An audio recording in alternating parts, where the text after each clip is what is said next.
Bonjour, chers amis des trois continents, que Dieu vous bénisse et merci d'être nombreux à continuer de nous écouter. Recevez personnellement les salutations de la communauté des disciples en mission et communauté dans laquelle nous avons passé beaucoup de temps d'adoration et de louange au Seigneur et de prière.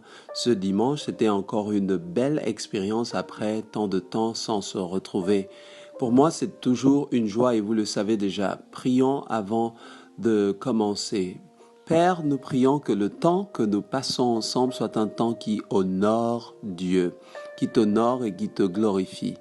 Que tout soit fait pour la gloire de ton nom, déclare ta parole et nous voulons passer du temps dans ta présence et dans ta parole. Reçois l'honneur, la gloire au nom de Jésus. Nous disons tous Amen. Amen. Alors hier, c'était une journée particulière. Je dis bien hier parce que j'enregistre ce message ce lundi matin. On a expérimenté une coupure hier. On a passé le culte dans l'obscurité. Heureusement qu'on a des instruments naturels, nos voix, nos mains, etc. Et on a enregistré très en retard. Du coup, ce n'est même pas passé. J'ai dû réenregistrer ce matin. Et donc, recevez ce message ce lundi matin par la grâce de Dieu qui fait office d'un message qu'on a prêché le dimanche et dont la communauté de disciples en mission a eu l'exclusivité déjà. Alors, aujourd'hui, par la grâce de Dieu, allons dans la parole de Dieu. Allons dans Luc chapitre 15. Nous allons lire des versets 1er au verset 10. Mais avant de lire, laissez-moi vous donner déjà notre thème. Arrête tout et va partout. C'est notre thème. Arrête tout et va partout. Et le mois de décembre est un merveilleux mois. Vous le savez, c'est plein de célébrations. C'est un mois où il y a beaucoup de joie apparente. Il y a aussi beaucoup de cadeaux, on le sait. Et je prie que chacun de vous reçoive son cadeau du mois de décembre. Mais on le sait aussi qu'il y a beaucoup de distractions. Il y a aussi beaucoup de célébration où on oublie de prendre conscience d'un certain nombre de choses. C'est pourquoi nous avons voulu prêcher ce message durant le mois de décembre.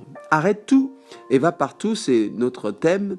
Et je suis inspiré par une histoire rapide que j'ai expérimentée encore une fois avec ma famille. Un jour, on était en train de recevoir une de nos amies en commun et on est allé, l'amie a voulu se laver à la piscine, donc elle est allée à la piscine, mais elle nous a pas dit qu'elle ne savait pas nager. Et donc du coup on est allé à la piscine et notre fille a vu ça, elle a dit non, elle veut aussi nager avec Tantine. On a dit il n'y a pas de problème, ils sont restés dans la section des enfants, donc dans la partie de la piscine où les enfants se baignent. On a donc demandé de ne pas aller là où c'est profond. Bref, pour couper court, après un moment donné, la tantine a glissé, a perdu contrôle, du coup elle pataugeait dans l'eau et la petite aussi, donc notre fille. Et quand j'ai vu ça, moi j'étais en train de transporter les canapés, de la nourriture, un peu de quelque chose.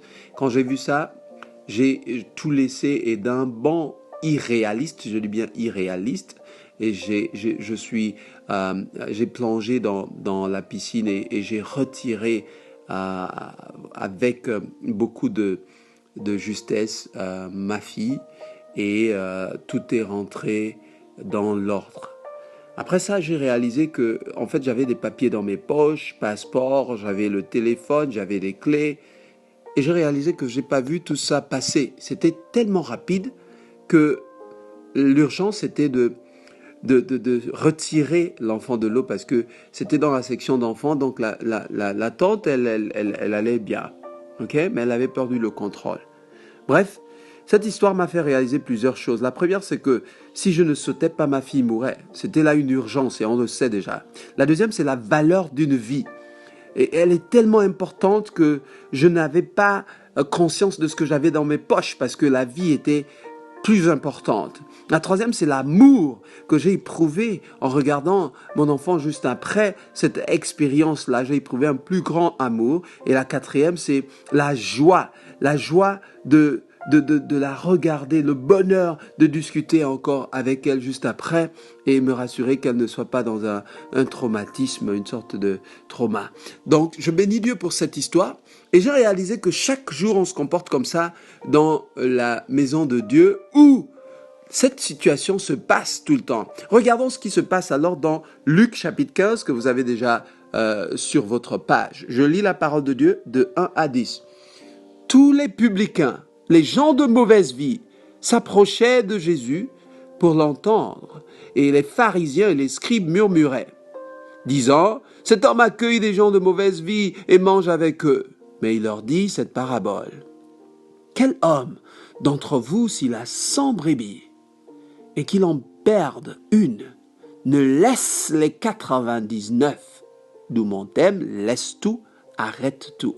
Ne laisse les 99 autres dans le désert, dans d'autres versions ça dit dans le pré, pour aller après celle qui est perdue, jusqu'à ce qu'il la trouve. Et lorsqu'il la trouve, il la met avec joie sur ses épaules, et de retour à la maison, il appelle ses amis et ses voisins et leur dit « Réjouissez-vous avec moi, car j'ai trouvé ma brebis qui était perdue. » De même, je vous le dis, il y aura plus de joie dans le ciel pour un seul pécheur qui se répand que pour 99 justes qui n'ont pas besoin de repentance. Oui, ou quelle femme, si elle a 10 drachmes, c'est des pièces précieuses, c'est de l'argent, c'est du salaire. Okay? Un drachme, c'est l'équivalent de 10 jours de salaire, donc un tiers du mois, si vous voulez. Si une femme a 10 drachmes et qu'elle ne perde une, n'allume-t-elle pas une lampe, ne balaie-t-elle pas la maison et ne cherche-t-elle pas avec soin jusqu'à ce qu'elle la trouve? Et lorsqu'elle l'a trouvée, elle appelle ses amis et les voisines, ses voisines, et dit « Réjouissez-vous avec moi, car j'ai trouvé la drachme que j'avais perdue. » De même, je vous le dis, il y a de la joie devant les anges de Dieu pour un seul pécheur qui se repent. Et pour moi, c'est important ce message parce que c'est le cœur de ce que nous faisons chaque fois. Le début de l'histoire nous parle des publicains, des gens de mauvaise vie. Les paraboles sont juste l'illustration de 2 premiers versets. Parce que les 2 premiers versets, il y a une situation. Et le Seigneur donne les paraboles pour élucider, pour mieux expliquer ce qui se passe. Alors regardons la situation dans les 2 premiers versets. La Bible dit tous les publicains, c'est-à-dire les collecteurs d'impôts, c'est-à-dire c'est comme des escrocs de l'époque parce qu'ils imposaient des fortes taxes. Tous les publicains et tous les gens de mauvaise vie, pour vous rassurer que tous étaient des gens de mauvaise vie, c'était une même catégorie. Des gens de mauvaise vie. Pensez à toutes les personnes de mauvaise vie que vous n'ayez jamais imaginées de votre vie. Souvent dans notre famille, on a tous une personne de mauvaise vie.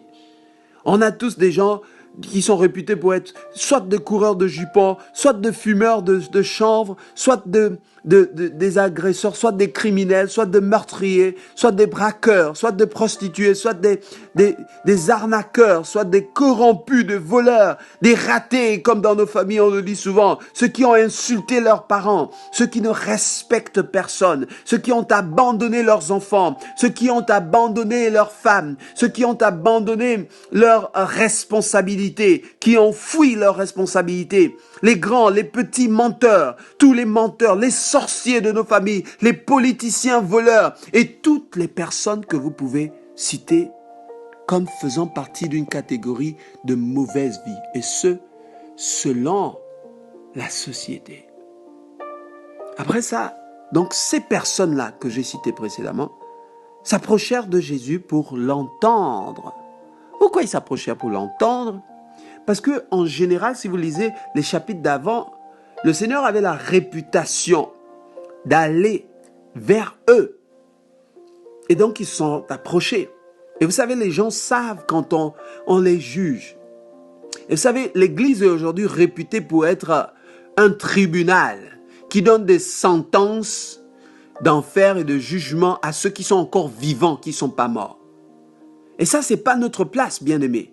Si notre maître, celui qu'on sert, celui qu'on suit, celui dont on a le modèle, a discuté avec des gens de mauvaise vie. Il s'est assis avec des gens de mauvaise vie, dit ce passage.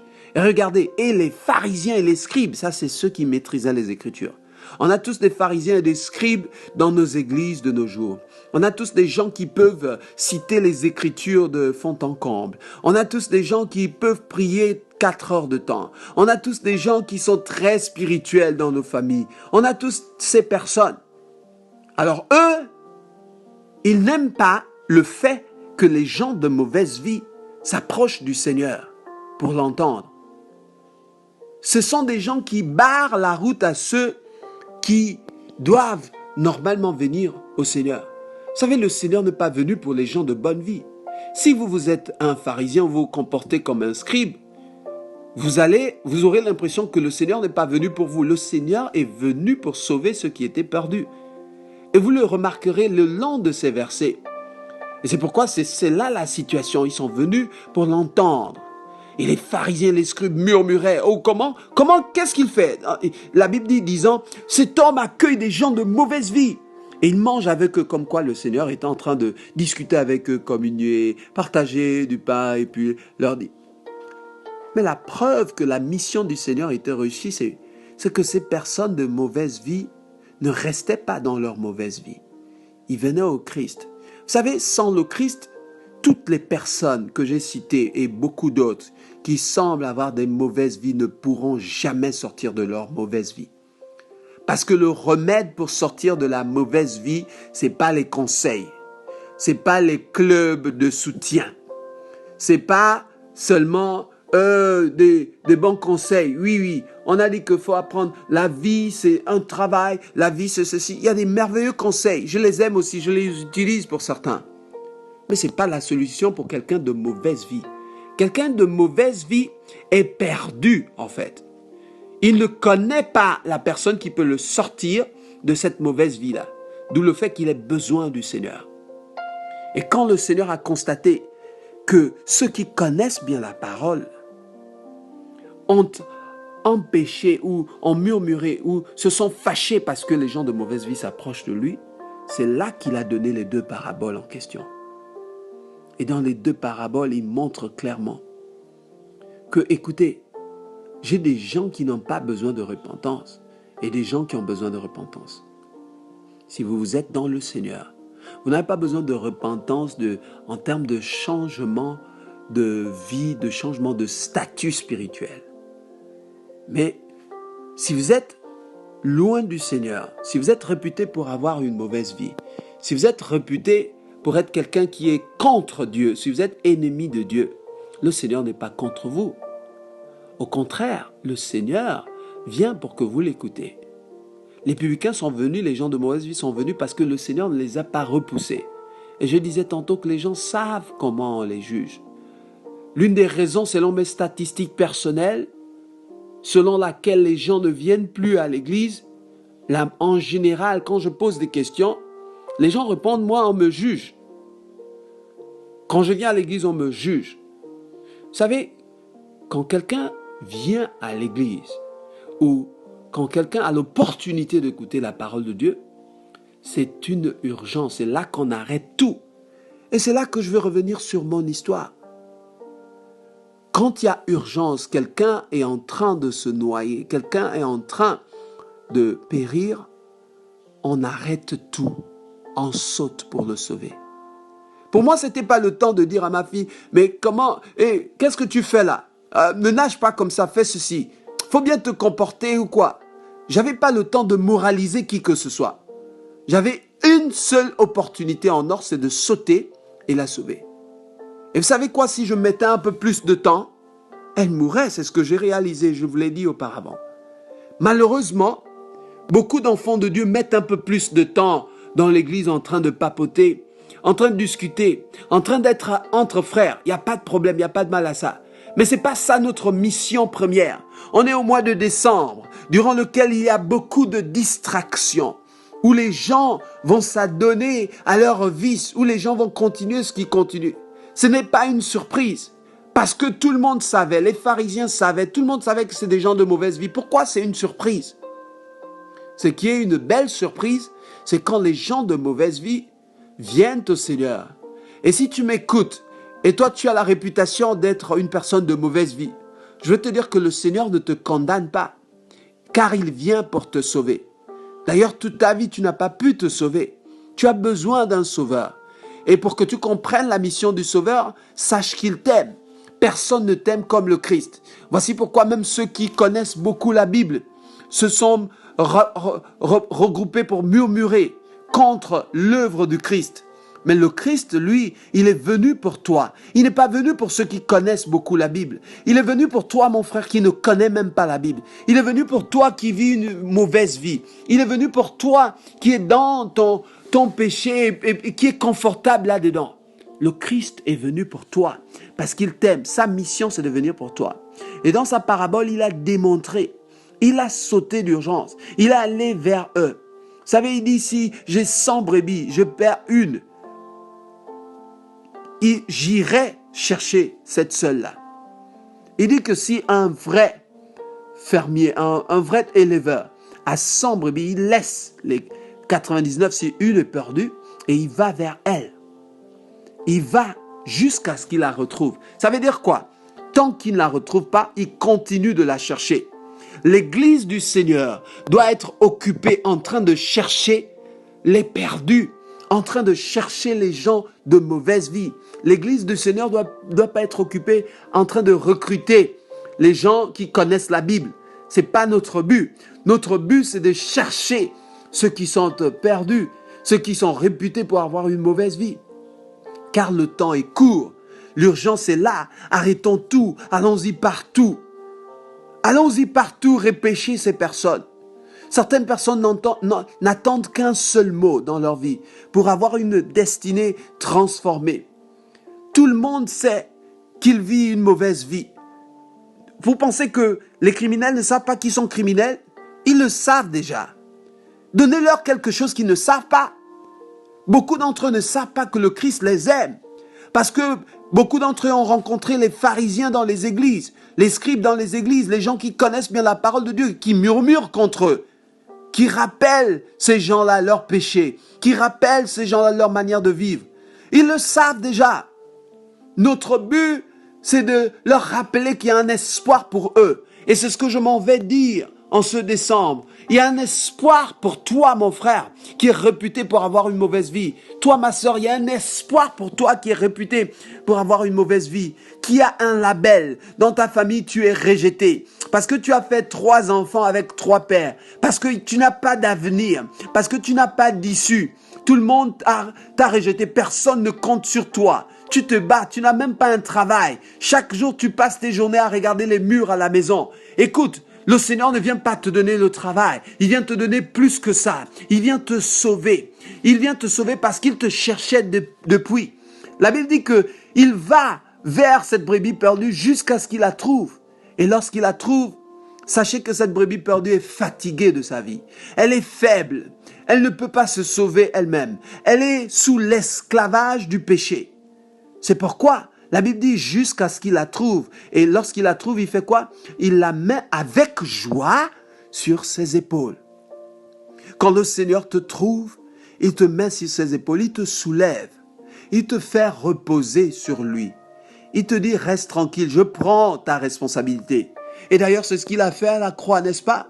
Il a pris ton péché et mon péché. Moi aussi, j'étais une personne de mauvaise vie, perdue, abandonnée dans ma timidité, dans mon orgueil, dans ma tentative d'essayer de vivre seul contre le monde et vivre pour moi-même. Jusqu'à ce que le Seigneur me repêche dans mes pensées, dans mes condamnations sexuelles. Le Seigneur m'a repêché dans cette saleté et il m'a amené à lui. Et aujourd'hui, je peux honorer le Seigneur. S'il ne m'avait pas repêché, je mourrais.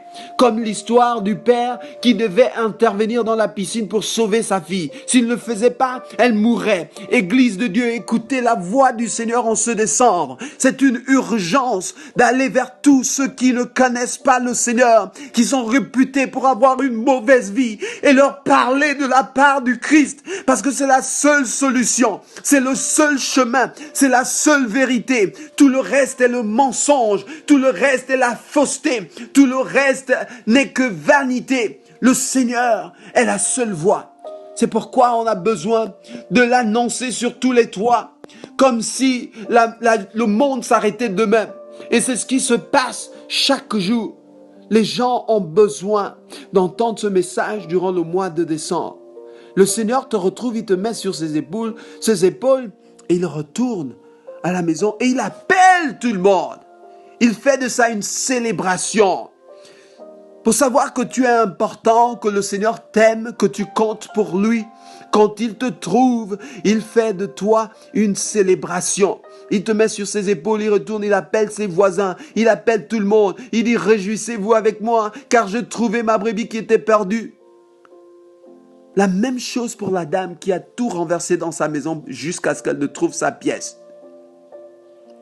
Église de Dieu, sommes-nous occupés à arranger nos maisons ou à tout renverser comme la dame pour chercher la pièce perdue? Et c'était moi le perdu. Et c'était toi, c'est toi le perdu. Tu as besoin de savoir que quelqu'un te cherche depuis. On a vécu tout ce qu'on a vécu durant cette année. Les gens annoncent que l'année prochaine sera une meilleure année. Et telle est ma prière et ma prophétie au nom de Jésus. Malheureusement, il n'y a jamais d'année sans mauvaise nouvelle. C'est pourquoi la meilleure façon d'être à l'abri de tout ça, c'est de venir vers celui qui te cherche depuis. Que tu sois dans ses épaules. Quand tu es une brebis qui est perdue, tu es exposé aux prédateurs. N'importe quoi peut t'arriver de mal. La vie est tellement courte. J'aimerais terminer par ce témoignage. Récemment, j'ai appris que un de mes amis est décédé. Et c'était un choc parce que c'était une nouvelle soudaine. Mais je bénis le Seigneur parce que quand on s'est retrouvé il n'y a pas longtemps, je l'ai vu, ça faisait longtemps, c'est un ami d'enfance, je l'ai vu, ça faisait tellement longtemps. J'ai dit, comment tu vas? Il m'a dit, il va bien. Et je lui ai dit, mais il faut qu'on se rencontre, J'ai fait comme si c'était une urgence. Il m'a dit, mais pourquoi? J'ai dit, non, il faut qu'on se rencontre d'urgence, passe-moi ton numéro. Et il m'a passé son numéro. Je l'ai appelé, on a communiqué, et je lui ai dit, je dois venir chez toi. Il m'a dit, mais pourquoi? Je suis passé. Et quand je suis passé, je lui ai juste dit la bonne nouvelle que je viens de lire tout à l'heure, que quelqu'un te cherche depuis. Il m'a dit qui me cherche. Et je lui ai parlé du Christ. Je lui ai dit que le Seigneur le cherchait. Je lui ai dit qu'il était temps, parce que depuis qu'on est enfant, tu sais que tu fuis toujours ces choses-là. Il est temps maintenant. Et il m'a regardé, il a fait silence, il a dit, il veut accepter le Seigneur. Je lui ai dit non. Pourquoi? Tu veux m'impressionner? Il a dit non, pour de vrai. Tu me connais très bien, Stace. Je passais mon temps à rejeter ça et je sais ce que je veux dans la vie. Je veux cette fois-ci accepter le Seigneur. Et il a accepté le Seigneur et béni soit le nom du Seigneur pour sa vie. Et on a commencé à marcher ensemble, faire des études bibliques. Et puisqu'il n'était pas de la province où on est, à chaque fois, quand il venait, on se voyait. Jusqu'à ce que récemment, j'ai appris qu'il est décédé d'un accident de circulation. Et pour moi, c'était un choc. Mais tout de suite après, je peux bénir le Seigneur. Je prie effectivement pour toutes les consolations du Seigneur dans la famille éprouvée. Et moi aussi, je suis touché particulièrement. Mais vous savez pourquoi il y a une joie qui se dégage dans mon cœur? Parce qu'il a fait la paix avec Dieu. Avant de quitter cette terre, il a fait la paix avec Dieu. Je ne sais pas ce que décembre réserve. Je ne sais pas. Quand une brebis est perdue, on ne sait pas. Tout est imprévisible. On ne peut pas dire ce qui va se passer parce qu'elle est perdue, elle est seule, elle est isolée, elle est dans les buissons. N'importe quel prédateur peut venir. Ça peut être la maladie, ça peut être la mort, ça peut être l'accident, ça peut être le stress, ça peut être les problèmes, ça peut être le suicide, ça peut être tout ce qu'on peut citer de mauvais. Mais la bonne nouvelle, c'est que le Seigneur, ton berger, te cherche. On l'appelle berger essentiellement parce qu'il cherche la brebis perdue. Et c'est toi qui m'écoutes en ce moment. Si tu es sous le son de ma voix, on est en décembre.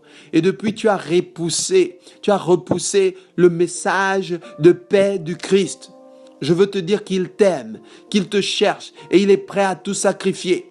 C'est pourquoi nous arrêtons tout dans notre église. Nous laissons tout. Tous ceux qui sont de la communauté des disciples en mission savent que notre priorité, c'est d'aller vers les perdus. C'est d'aller vers ceux qui ne connaissent pas encore le Seigneur. Nous ne sommes pas une église des chrétiens. Nous sommes des chrétiens qui vivent pour ceux qui ne sont pas encore dans la bergerie. Et chaque jour, nous parlons de la part du Seigneur parce que nous croyons que le prochain, c'est toi qui m'écoutes. Si tu entends la parole de Dieu, fais demi-tour. Si tu entends la parole de Dieu, viens vers le Seigneur parce qu'il te cherche depuis. Et tiens-toi bien, il va te soulever. Tu n'auras plus à vivre ta vie parce qu'il va t'aider à vivre sa vie. Il va transférer sa vie dans la tienne. Il va prendre ta vie parce qu'il a pris ta vie comme il a pris cette brebis sur ses épaules et il a marché avec joie. Désormais, le label qu'on t'a donné, les insultes qu'on t'a adressées, le Seigneur va les porter sur ses épaules. Et toi, tu marcheras avec lui pour l'éternité. Je vais m'arrêter par là, bien-aimé. Et je vais prier pour le mois de décembre. Je déclare que la grâce de Dieu affecte toutes nos familles au nom de Jésus. Je déclare que le bonheur et la grâce accompagnent toutes nos familles au nom de Jésus. Je déclare que la protection de Dieu soit le partage de toutes nos familles au nom de Jésus. Mais au-delà de tout cela, quelle est la protection de Dieu? Qu'est-ce qu'est le bonheur? Qu'est-ce qu'est la grâce de Dieu si le salut n'entre pas dans le cœur des membres de nos familles? C'est pourquoi, pour que le bonheur et la grâce et la protection accompagnent tous les membres de nos familles, nous prions pour le salut, pour la lumière de Christ de briller dans les cœurs ténébreux et qu'ils découvrent enfin que quelqu'un les a aimés et les cherche depuis. C'est un message d'amour et d'espoir pour restaurer tout ce qui ne va pas dans la vie d'un être humain sur cette terre. C'est le Christ, la solution. Il te cherche. Et quand il vient, c'est avec joie qu'on célèbre. Amis du Christ, Église de Dieu, chers enfants de Dieu, célébrons le Seigneur pour des vies qui viennent au Seigneur, plutôt de passer le temps qu'à célébrer des choses de routine qui parfois sont moins importantes que la chose la plus importante. Que Dieu vous bénisse. Au nom puissant de Jésus, nous avons prié. Amen. Ce message n'est peut-être pas populaire, mais il est pour toi. Passe un bon décembre dans la paix du Seigneur et applique ce message. Envoie-le à tous ceux qui, comme moi, ont été appelés des gens de mauvaise vie. Que Dieu vous bénisse. Amen.